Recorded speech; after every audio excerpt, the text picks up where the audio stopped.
Welcome back to Sports Talk with Dad. As always, my name is Kyle, and I cannot call this Sports Talk with Dad without the man sitting next to me. A man who doesn't understand the word camera angle after 4 years of doing a show, my dad, Tim. I hate you. I'm going to give a little peek behind the curtain. We were going to start the show a different way. I hate you. No, we're starting it this way because I need we a peek behind the curtain. This man drives me nuts. We have two camera angles that we really need to focus on. There's this one, which we start the show and end the show with. Only time we use it. And then we have this one, which is our split angle. What we're in a majority of the show. And so you see how he's center right now? You see it. He's center on the screen. So I am all the time. You know how many times I have to fix this. Every single show, I'm like, where are you going to be for the show? I'm going to be here. And then we start the show, and he's all of a sudden over here or over here. I'm like, where are you going to be? I don't care where you are. I have to center you in the camera. And it's like, just look.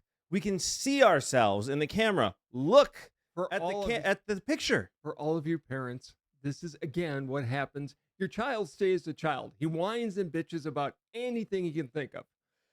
Do you know how many shows we've had where I go back and edit it, and any fans of the show will see this, where all of a sudden you're halfway off the screen and I'm editing. So we're past the point of redoing it. Don't know what you're talking about.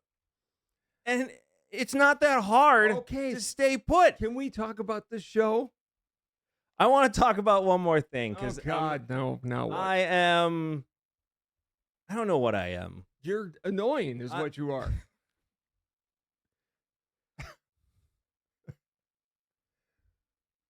You see, camera. You focus on that.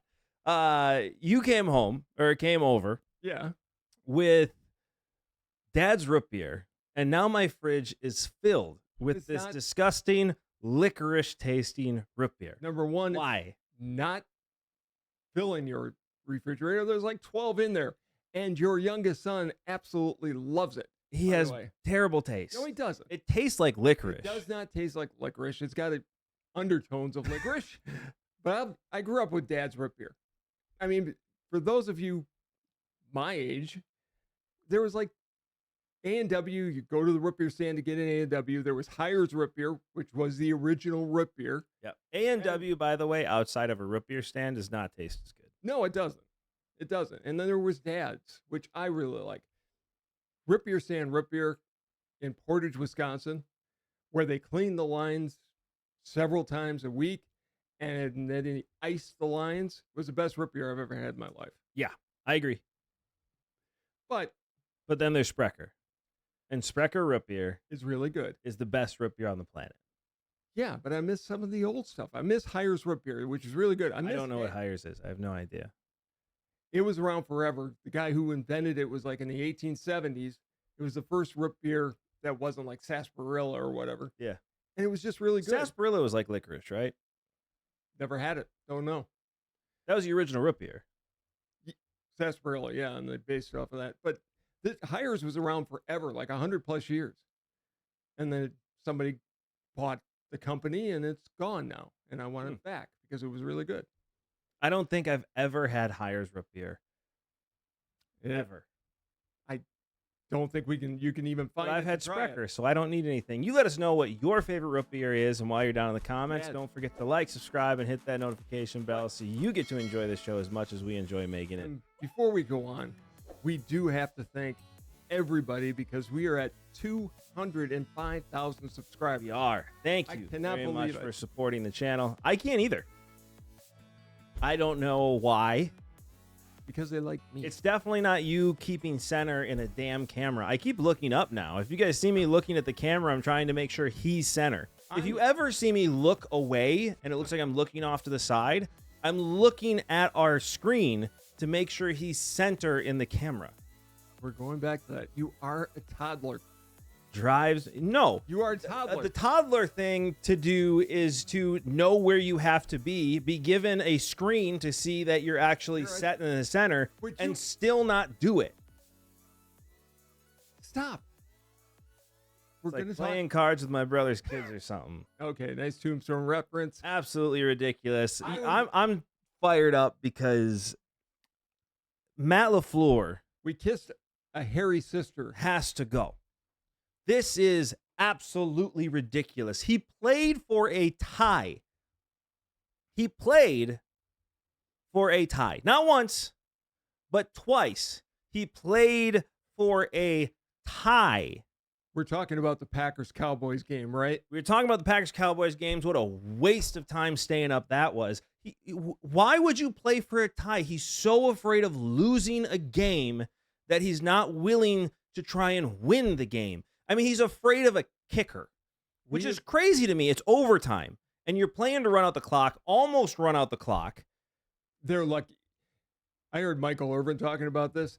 That hometown scorekeeper, and he was right about this. The timekeeper should have ran out the clock so the Packers never had a chance to make a kick. That should have been a Dallas win. Yeah. I mean, but you're so afraid of their kicker for whatever reason that you're afraid to go for the win. But guess what? It's overtime. You get the ball second. If you score a touchdown, it's over. And I'm tired of hearing people talk about Jordan Love. They came up for the last play. 15 seconds ran off the clock, which is inexplicable. But Rex Ryan said it best on Get Up one morning. He goes, do they even practice a 2-minute drill or a hurry-up offense? No. Because it doesn't look like they did. Clearly they don't. I've never seen anything like it. We rush to the line to catch somebody off sides, but then we don't know how to run a 2-minute drill and get in line. I mean, this is one of the worst coached teams, at least in that moment, that I've ever seen. They're so overpenalized because of mental mistakes, and that all goes back to coaching. It's a problem we have with Mike McCarthy in the end. It's like there's no accountability for any of this type of stuff. I really can't believe there is a head coach that would play for a tie instead of a win. You have a chance to go 3-1 to start the season. 3-1, tying the Lions. You have the tiebreaker with the Lions at that point. You're going into a bye week. You're on the road. Go for the win. Well, let me ask you this. Are the Packers just not as good as we thought the first 2 weeks? Well, I'm going 9-8, so they're right where I thought they'd be. What do you do to fix them? You fire Matt LaFleur. Okay, well, who do you bring in? Jeff Hafley. You make him the interim coach, see what he can do. I mean, this guy's going to get a head coaching job at the end of the year anyway. His defense was not stellar against the defense Cowboys. had a bad day. That happens. You're going to have bad days on defense. Nothing you can do. The only team that never had a bad day on defense was the Chicago Bears in 85. Yeah. They never had a bad day. Except against Miami when they lost. But even then, what was that, like a 13-point game? Yeah. It was like 13-13. The offense didn't show up. The defense did fine. It was the offense's fault. You could say the Ravens, but even the Ravens' defense had bad games in 2001. The defense had a bad day. It is what it is. We couldn't get a pass rush. Parsons was doing everything he could. Gary didn't show up. He disappeared. Lucas Van Ness went back to what he's always been. The linebackers weren't doing anything. The corners are terrible, but we knew they were terrible going into it. Nixon was looking fine, but you can't leave him in coverage that long. Then all of a sudden we start playing zone for some reason. It was a bad day. It was a way too much zone. The problem I've got with the team, and I think it's pretty clear from watching this, they are not listening to LaFleur anymore. That message, whatever he is.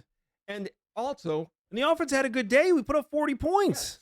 But if you look at LaFleur's teams, they do reflect him. There's no fire. They panic at the end. They turtled. You get a lead, and then all of a sudden you change the way. You can yell at the Lions all you want for running up the score, quote unquote, running up the score. No, here's the thing. You are going to start the next week how you finished the week before. That's just how it goes. And you keep running up the score because as the Lions learn, if you get conservative, they can come back and they can kick your butt. I almost said it. I didn't. I caught myself. Well, it's a family show. This is big boy professional football. I don't feel sorry for the other team. If I beat them by 55 or 60 points, who cares? That's the way it goes. That's on you. Yeah. You don't let up until the final whistle blows. And the fact that we have a lead of 13-0, then 13-2, because our special teams has become a freaking nightmare. And here's the funny thing with the special teams. Anyway, don't get conservative. Keep trying to score. The special teams, it's not the kicker. No. It's not the punter. What's with our line? Well, Rich Bisaccia's special teams is rated number 30 out of 32 teams. It was going downhill last month, and here's the problem. We kept blaming the kicker, and it was the kicker. Before. Bad kickers after bad kickers after bad kickers. We got a good kicker now. Mhm. And now you're starting to see the rest of the holes that we weren't paying attention to, which is we don't block anybody. To have back-to-back blocked kicks, one extra point, that is the difference in the game, by the way. Yeah. That was a 3-point swing. It was. I mean, how they could let that kid pick up the ball and run it back for 2 points. It was padded right to him. How you can let somebody through on an extra point?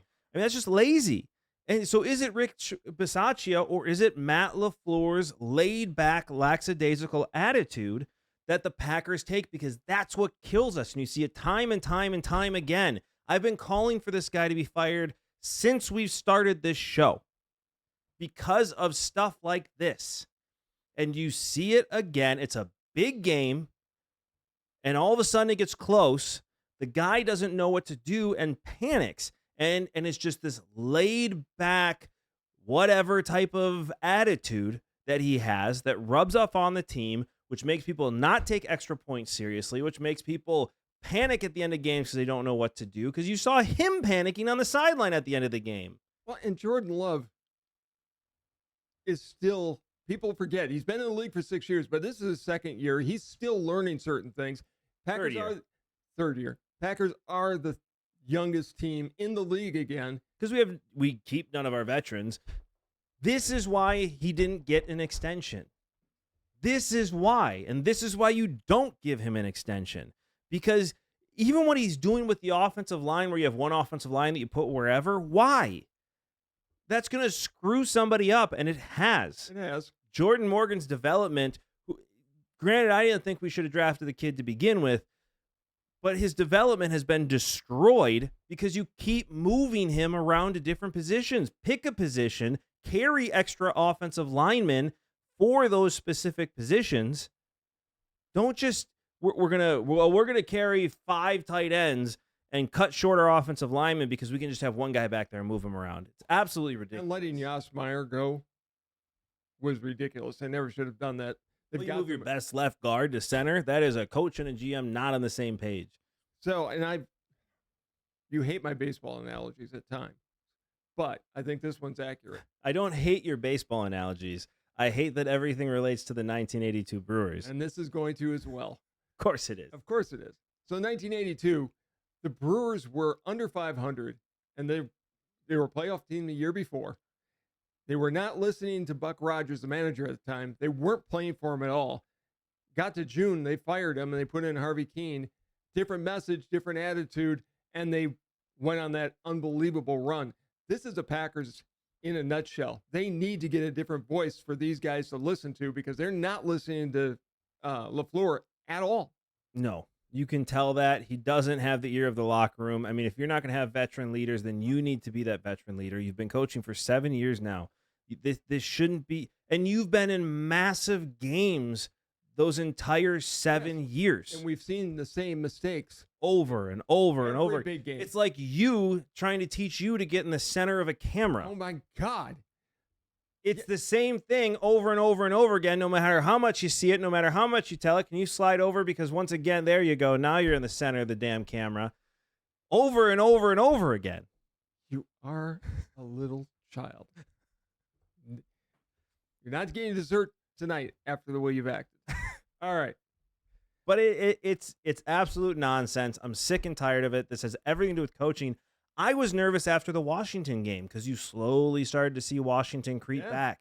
And if it wasn't for those 2 field goals, it would have been a 1-point game at the end of the game. Like, people were all excited after Washington. I was very nervous. I said that on this show. I'm not happy with the way that game ended. Detroit wasn't happy with the way the game ended because we get these leads and then let other teams creep back in. And they played down to the level of their opponent as they did against Cleveland. They should have had a better game plan that would have won the game. Well, listen, defense was strong. Defense did their job. The front defensive line, especially with Myles Garrett, is so powerful for Cleveland. They've got a great defense. But the fact that, I mean, look what the Cowboys did for Micah Parsons. You're telling me we couldn't have done that for Myles Garrett? All you talk about is you're paying attention to him. Really? He ran free to the point on offensive lineman is yelling, "Run, Jordan, run." True. One of the funniest videos I've ever seen. I mean, Micah Parsons didn't have 3 guys on him at all times, No. and still found a way to get a sack that saved the game. Yeah, when he caught Dak Prescott from behind. Look, they've got to do something. I have a bad feeling they're going to limp into the playoffs again, and they're going to be out early, and this team is too talented to have that happen to them. If that happened, I mean, LaFleur should have been fired after last year. He needs to be fired right now because, again, you're going to lose Jeff Hafley. I get that they're friends, and that's why he brought him over. Screw that nonsense. Fire him, make Hafley the interim head coach, see what happens. I don't know who's going to call the plays. Matt LaFleur is a good play caller. Is he? He is. Is he? I mean, he draws up a good game plan in the beginning, but he's not somebody who you can lead, that can lead this team. He's just not. Every single time we're in a big game, this was a big game. Yes, this was a massive game. It was a statement game, and he's good at the first 15 scripted plays. Right. That's when he gets in trouble. It's like watching the Bears. And the fact that they really didn't look like they knew what to do in a short offense with not much time left on the clock. It wasn't 2 minutes, but they were lined up incorrectly. Yeah, they should have had penalties on the last 3 from the analysis I saw. It's absolutely ridiculous. Right. I'm tired of it. Get rid of Matt LaFleur. This is a Super Bowl team that's going to lose because of the head coach. Speaking of losing, Cincinnati's lost Joe Burrow. I don't think he plays again this year. Is his career going to go down as what might have been? I mean, he got to 1 Super Bowl. I mean, they're Andrew Lucking him for sure. They're giving him no offensive line. And to be honest with you, they're doing the same thing with C.J. Stroud down in Houston, trading one of their offensive linemen when they already have one of the worst offensive lines in the entire league. But I know we're not talking about that right now. It could. I mean, turf toe is no joke. I mean, I just learned what turf toe was with this injury, and it really is. Yeah, that's not a good injury to have. No, and it's going to take him weeks and weeks to recover. Months. I mean, he's out 3 months. Look, if I'm the Bengals right now, and granted, we know the ownership group there. I don't think they'll do it, but if I'm him, I'm giving the Giants a call, and not for Russell Wilson. Jameis Winston's on that team. Yeah, and that's who I try to get him. Jameis Winston's fun, number 1. And number 2, he's going to move around the pocket. He's not afraid to take chances. Jamar Chase's numbers are going to go through the roof, and so are T. Higgins. Brownie's not the answer. You know, he may be a good backup for you, but now you need a starting quarterback. You do, and I think Winston plays a close enough game to Burrow that I think he can be integrated pretty quickly. He doesn't. Joe Burrow plays Hall of Fame football. I know that, but I'm just saying he's a big guy that can move. He is. They don't have to change the offense drastically for him. You can't continue with Jake Browning. He had his chance. Again, good backup in this league. I think he's going to continue to have a long career as a backup that can win you a couple of games. But this was a game they needed to win. He needed to win, and he didn't even show up. He ended up with 125-yard passing yards. Yes, and barely targeted Chase. And Winston's not a Hall of Famer like Burrow is. That's not what I meant. But he plays in a style that's similar, and he's got a great arm. He'll get the ball downfield. Let me ask you about another team we know very well. Yeah. So are the Vikings really regretting not going after Aaron Rodgers? Yeah. This is speaking of Super Bowl contenders, or what should have been, Carson Wentz isn't going to get you there. No. And Aaron Rodgers is looking really good in Pittsburgh. He is. He's not Rodgers of old. What have we always said? Aaron Rodgers with a chip on his shoulder is one of the most dangerous quarterbacks there are, and he still has enough talent on that arm to get you there. I mean, you're not going to get him of the Packers. You're just not. No. That Aaron Rodgers doesn't exist anymore. But you're still getting a hell of a quarterback. And with that offense, it would have worked extremely well. And by the way, all the reports are coming out now that this J.J. McCarthy injury for the next 4 weeks is just him being benched, which is what I said was happening. Once again, thank you. I shall take my bow. But it was too obvious. I mean, he looked so bad out there. You could have had him sit behind Aaron Rodgers. He clearly wasn't ready. I like the kid. I like what he did in the fourth quarter against the Bears, where he's like, we got this. He's definitely a leader. But that works in college, doesn't work in the NFL. You got to be talented. And the fact that it sounds like it's not that he's not talented, but it's just I don't think he's an NFL quarterback. The fact that the Vikings coaching staff didn't really want Rodgers because he's eccentric and he's just the ownership didn't want Rodgers. You got to get past that. Right. They wanted to keep Daniel Jones. It wasn't going to happen. No, you mean Sam Darnold. No, Daniel Jones. He was backup great for too. Yeah. And look at him now. Now he's Indiana Jones, MVP candidate. We'll see. Let him go through a few more weeks. He had a bad one last week. Yeah. The Vikings should have definitely made a move. I would have brought in Rodgers. I think it would have been a much better fit on a Super Bowl caliber team. They're finding out what not having a great quarterback is doing to them. They're in trouble.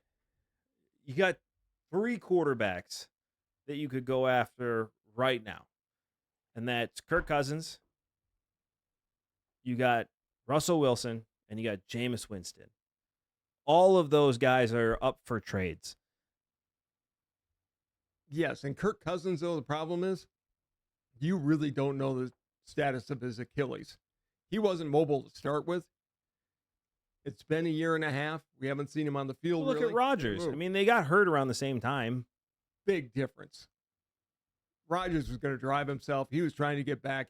He's a better athlete. You don't think Kirk Cousins is going to drive himself to be successful? He's not as good an athlete as Rodgers. Never has been. And so you don't know who is. True. But I wouldn't go after Cousins because I don't trust that ankle. I just don't. I mean, I would. It's better than Carson Wentz. He knows the offense. And he knows the offense. If I were to make moves right now, the Cincinnati Bengals need to trade for Jameis Winston just because it would be fun. Like, I mean, who cares about your season? You wanna sell seats? I would go to a Bengals game with Jameis Winston as a starting quarterback. That would be awesome. Okay. And then if you are the Minnesota Vikings, you have to seriously take a look at Kirk Cousins and bringing him back. You have to. Carson Wentz is not the answer. Kirk Cousins, the money's not going to work out for the Vikings to bring him in. It's 1 year. Who cares? I think the Vikings do. It's you're a multi-billion-dollar organization. They are wasting $55 million, less than that now. It's probably $45 million because he's got the $10 million next year. I mean, you get him for a 7th-round pick. Come on, make the trade. Try and win this season. J.J. McCarthy is not the answer, and Carson Wentz went back to being Carson Wentz. All of a sudden, we saw Eagles Carson Wentz in his MVP season, and then we've seen every other version of Carson Wentz we've ever seen the next week. He's not going to get you there. He's not, and I would have never drafted J.J. McCarthy in the first place if I'm the Vikings, but that's just me. I needed extra liquid after those rants. I'll get you some dads later. There you go. All right. Joe Burrow's not coming back this year. His career could be done. I mean, that's a bad injury. A very bad injury.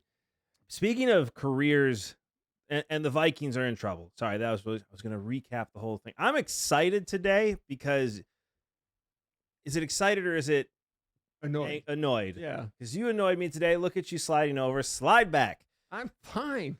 Would you move on to the AFC North? I had something else I wanted to bring it up. I forgot all about it. But before we go into the AFC North, Tyreek Hill, do you think he ever plays again? Because he blew out his knee completely. Like it's bad. And he's clapping and smiling as he's going off the field because he doesn't have to play with Tua anymore. Well, and the Giants lost Malik Neighbors on a very bad ACL injury. You knew the minute it happened. Yeah, it popped. Hill will play again. He's not going to be. He's a speed guy, though. Somebody will pick him up for another year to let him play. And he's still a world-class athlete. He will try to everything to come back. He's never going to have the speed he had before, though. He's going to have to change the type of receiver he is. He's going to have to start running routes. Yeah. And he's never been good at that. It's what a waste of what was an exciting Dolphins team. I mean, I don't know if they win another game. They won last night without him. They did. Wasn't a big fan of the uniforms. I like the uniforms. Of course you did. Hear me out. I like the uniforms, but there was something off where I'm like, I don't know if I do. I don't know if I don't. And then I realized, why did you put a different colored green on your helmets than on your uniforms? I don't know. Why didn't the Packers have a gold stripe on their helmets? At like least they had it on the rest of the matched. uniforms. It for the most part matched. But like you have the decal as this dark seafoam green, and then you have these bright teal numbers. Why won't you match them? I liked everything from the helmet down. I hated the helmets. The helmets were bad. The helmets were bad. AFC North, here's something for you. The AFC North will have one playoff team, and that playoff team is going to be the Pittsburgh Steelers. Due to injury, it's looking that way. Due to injury, Burrow's gone. Burrow's gone. Yeah, my list is gone. Yeah, I was wrong all the way around. I was going to bring that up in a little while, but right now, the Steelers are the healthiest team. Yeah. Rodgers is playing good. Not, again, he's not the Aaron Rodgers of old, but but the defense is stepping up, and Aaron Rodgers doing what he needs to do. And that's all you need to have. So I think you're probably right. Lamar Jackson's now dealing with a hamstring injury. I mean, what's going on with the Ravens, man? Well, we'll talk about them when we get to the picks, but and then you have the Browns. And done. By the way, Dylan Gabriel coming out to end the game on Sunday instead of Shedeur Sanders doesn't surprise me at all. Is the reason Kevin Stefanski is going to be fired before Thanksgiving. Yes, because the owner picked Shedeur Sanders. That was an ownership pick. And Stefanski wants nothing to do with him. He doesn't. He picked Dylan Gabriel for a reason. He likes the kid, thinks he's going to win. He's rolling with Flacco. Vikings or Bengals should pick up Sanders just because it'd be fun to watch. Why not? At this point, you're trying to sell tickets. Right. I mean, the ownership will never change Shedeur. They want him there to sell tickets. But, I mean, it's going to get ugly there in Cleveland. I mean, do you think that this Steelers team, I mean, they're starting to get together. They're starting to mesh. I mean, they're definitely looking like they could win the division. Do you think they can actually make a run at a Super Bowl? No. I think they're going to win the division. They may win one playoff game, and then they'll get knocked out. I mean, the AFC is looking like a shadow of the last few years. The Chiefs are bad. Chiefs are bad. Ravens are a disaster. Who knows what's going on with the Ravens? The Bengals are all of a sudden out of the picture. Right. So you're left with the Chargers the Bills and the Chargers. And you got the Chargers. This is the Bills' year, man. If you're going to do it, this is the year you better get to the Super Bowl this year. We've been saying that for 4 years, but like it's wide open. The Chiefs are not going to be in your way. No. Mahomes does not look comfortable ever when he has the ball. Look, they're in a rebuilding mode. They're kind of like the Packers were a couple years ago when Rodgers left. They've got to do something. They've got to get younger. They do have and to. And they've got to get Mahomes some weapons. Is this Andy Reid's last year? No.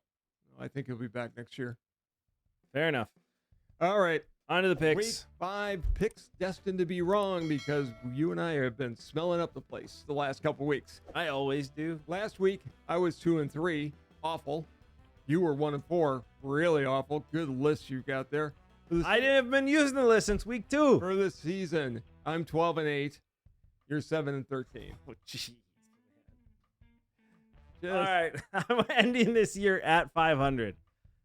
I will end this year at 500 or better. It's going to happen. I had my 64-32 last season, so I don't care what I do. 64-32. All right. You're still 12-8. Yeah. Yeah, I'm above 500. Doesn't mean a thing. I have to be perfect to get to 500. All right, here we go. Week 5. We're going to start off with one of my favorite games of the week. Got the 49ers traveling down to LA to play the Rams. How did they win again? How did I know I'd pick against the Rams and they'd win? Who are you picking in this game? It's at home. I'm taking the Rams. And I am also going with the Rams. You bastard. You cannot do that. You have to take San Francisco. I am taking the Rams. I have too much fun when you lose, when you don't I'm pick taking the Rams. I give up. All right. I'm on the bandwagon. All right. Because I'm tired of losing to the Rams. I am picking the Rams. They're a good team. They're a dangerous team. Next game up, we've got Tampa Bay Buccaneers against the Seahawks out in Seattle. Seahawks are real, man. They are. They got a real good team. The Bucks. They've got an okay team. I mean, they got a playoff team. They're winning, but The Bucs are going to have a comeback victory. That was such a weird game against the Eagles. The Eagles make teams do weird things. I mean, the Bucs are, I think, one of the better teams in the NFC. I think they're going to come in and they're going to beat the Seahawks in Seattle. you have to change your Rams pick because I'm taking the Bucs as well in this game because I think they're going to make up for last week. If you pick the Rams from now on, I am also picking the Rams. And I'm never telling you were picking the Rams game first every time. All right, we've got the Washington football team, formerly known as the Redskins, against the Chargers. I said that the Commanders were going to have a setback this year, and you're starting to see it. Chargers showing some chinks in their armor as well, but I do think the Chargers at home are going to win this game. I'm going with the Chargers. I already had written it down. All right. This is going to be the interesting game because you got two teams that both of us thought would be in the playoffs, and they've been awful. You got the Texans traveling to Baltimore to play the Ravens. They're two teams that really need a bounce back in a hurry. Well, is Lamar Jackson going to be able to play even on Sunday? He's nursing a hamstring injury. He'll play. But here's the thing. I want to pick the Texans. I do. But that offensive line is so bad. And again, they just traded one of their offensive linemen to the Cleveland Browns for draft picks. It's like, dude, you don't have any offensive linemen to give up. The Ravens need to have a bounce back. I'm taking the Houston Texans. All right. I'm taking the Ravens because it's at home. They aren't going to look this bad all year. Harbaugh is a great coach. He's going to find a way. All right. I think they will too, but I don't know why. I just want to believe in the Texans. Okay. And the last game, again, we talked about it briefly, and it's a very interesting game. We've got KC going to Jacksonville to play the Jags. Jacksonville. I'm all in. I was all in with them at the beginning of the season, and I'm all in now. These are the AFC South champions.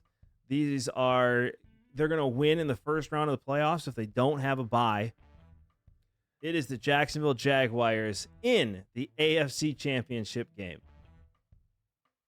Yeah, Kansas City. But I think I've picked like 4 teams for the AFC Championship game, so I got to stop doing it. I want to go with the Jags. I really do. Then do it. It's fun. Something just tells me Kansas City is going to win. They've got to find a way to win. So I actually wrote down Jags first, but I'm going to change it. I'm going to take the Chiefs. And I could be wrong. It's the Jags. You have the Rams bandwagon. I have the Jaguars bandwagon.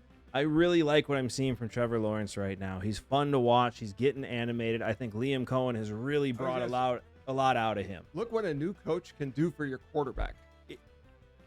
Well, look what a coach who's animated and wants to win can do for your quarterback and doesn't play for damn ties. Packers are off this week. No Packer pick. But you and I have had a great show. And as you all know, you cannot have a conversation with your dad without your father getting the last word. So it is all you. Look, Packer fans, we've been going through this for years now. LaFleur's message isn't getting through.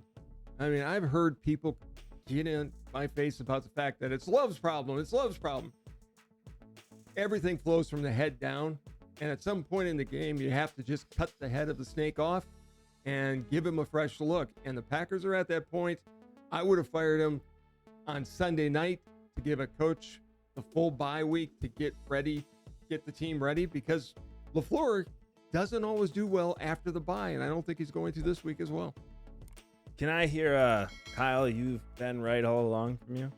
No, because I've said the same thing. LaFleur has not impressed me for years. And I was right, folks. You heard it here first. I'm taking that as a you were right. Thank you, as always, so much for watching. This has been Sports Talk with Dad. We'll see you next time. Bye, everybody.